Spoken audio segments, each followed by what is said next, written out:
गणित सुन के ही रोना आ जाता है और इसमें भी त्रिकोणमिति मानो सुन के तो दिमाग पहले से ही जाके कोमा में बैठा हुआ है, क्योंकि इसमें पढ़ना क्या होता है समझ ही नहीं आता। कभी साइन, कभी टेन, तो कभी कॉट, आके ना वाट लगा डालते हैं दिमाग की।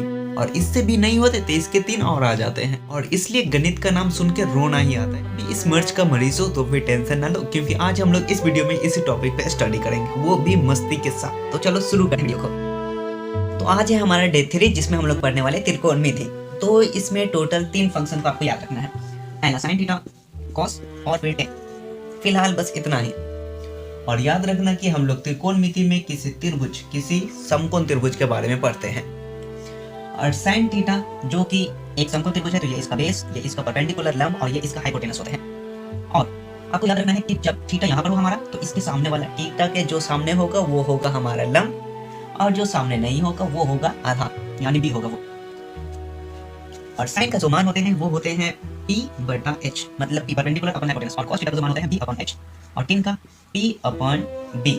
और ये इतना ही नहीं, ये तीनों के अपने अलग ही पार्टनर है, जो कि है साइन का कोसेक, और कॉस का सेक, और टेन का कॉट। और इसका ये जो मान होते हैं ये इसके रेसिप्रोकल उल्टा होते हैं इसके। तो इसका जो वैल्यू होगा वो हो जाएगा H/B, और इसका H/B, और इसका B और बटा P, ये हो जाएंगे इसका वैल्यू। अगर आपको ये याद नहीं हो रहा है, आपका दिमाग खराब कर रहा है, तो फिर आप इसे खराब कर दो।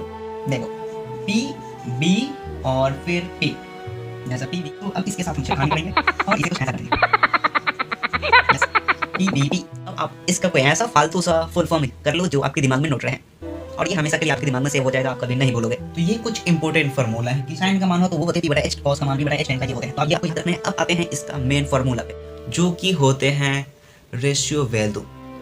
ये बड़ा कठिन होता है, लेकिन टेंशन ना लो, हम लोग इसे बड़े ही मजे से पढ़ेंगे, वो भी अपने फिंगर पे याद रखेंगे इसे। तो चलो इसे याद करते हैं। तो अब हम लोग इसका याद रखेंगे रेशियो वैल्यू, वो भी अपने फिंगर पे। तो आपको याद रखना कि जो हमारे थंब है यहाँ पर 0 डिग्री होगा, और जो हमारे फिंगर 30 डिग्री, और ये हो जाएगा 45, 60 और ये 90 डिग्री। जब भी साइन और कॉस का मान निकालना हो तो हम लिखेंगे कि साइन थीटा बराबर रूट अंदर फिंगर बिलो, मतलब जो हमारे अभी बताता हूँ अपॉन 2, यानी जो हमारे फिंगर है। जैसे सपोज करो कि यहाँ पर हमारा 30 डिग्री है और हमें साइन 30 डिग्री का मान निकालना है, तो लिखेंगे sine 30 degree equal to root अंदर।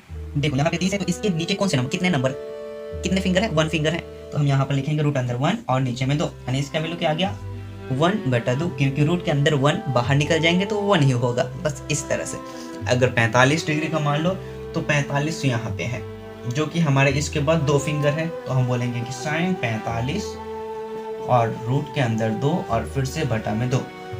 तो इसका वैल्यू निकालने के लिए हम थोड़ा सा मैथ लगाएंगे और इसे लिखेंगे 2 और फिर 2 गुना 2, अकॉर्डिंग टू दिस फार्मूला कि a बराबर रूट अंदर a का स्क्वायर, ऐसा हम कर सकते हैं। तो मैथ लगाएं, 2 से 2 कैंसिल, यहाँ पर आ गया 1 और रूट के अंदर 2, यानी साइन 45 डिग्री का मान 1/√2। लेकिन अगर हमें टेन थीटा का मान निकालना हो तो क्या करेंगे, तो इसके लिए बस इससे थोड़ा सा डिफरेंट फार्मूला है, लेकिन ये कॉस और साइन के लिए है। टेन के लिए है कि रूट अंदर फिंगर बिलो अपॉन 2 की जगह पे बस हमें लगा देना है फिंगर एबव, बस इसके बाद सारा कहानी आपके फिंगर पे है।